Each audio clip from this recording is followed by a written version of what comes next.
एक बार की बात है, एक शिष्य, उसके गुरु ने उसको कहा कि हरि व्यापक सर्वत्र समाना, और उस शिष्य ने इस बात को मान लिया कि ये बात सही है। और उन्होंने कहा कि सब में राम सीता को देखो। तो उसने कहा सब में राम सीता है।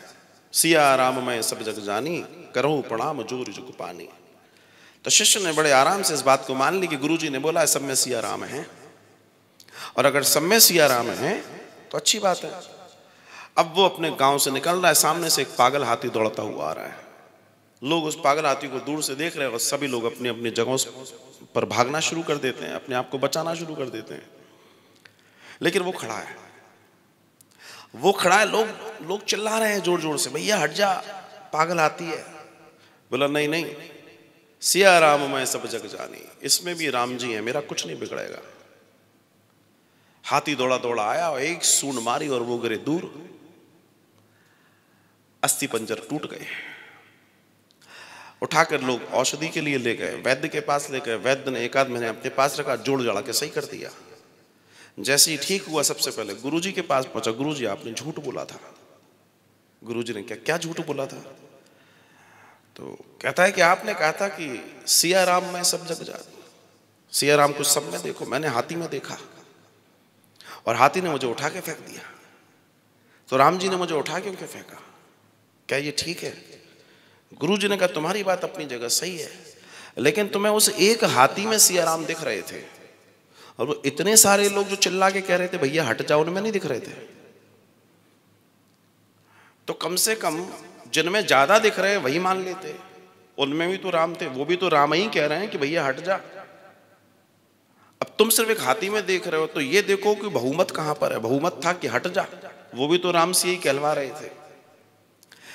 यहां बात यह आती है कि अगर परमात्मा सर्वत्र है तो हम तीर्थों में क्यों जाए? तो ध्यान रखिएगा, परमात्मा तो सर्वत्र है, लेकिन उस ऊर्जा को महसूस करने के लिए या तो हम में उतनी ताकत हो कि हम उसको महसूस कर पाए। जैसे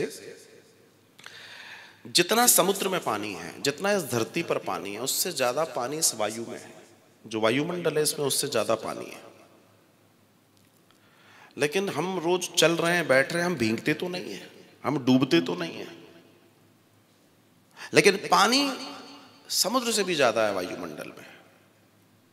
तो बात यह आती है कि वो कैसे पता पड़ता है कि जब एयर कंडीशन लगा देते हैं तो पानी पीछे से बहना शुरू कर देता है, लेकिन क्या वो हमें दिख रहा है?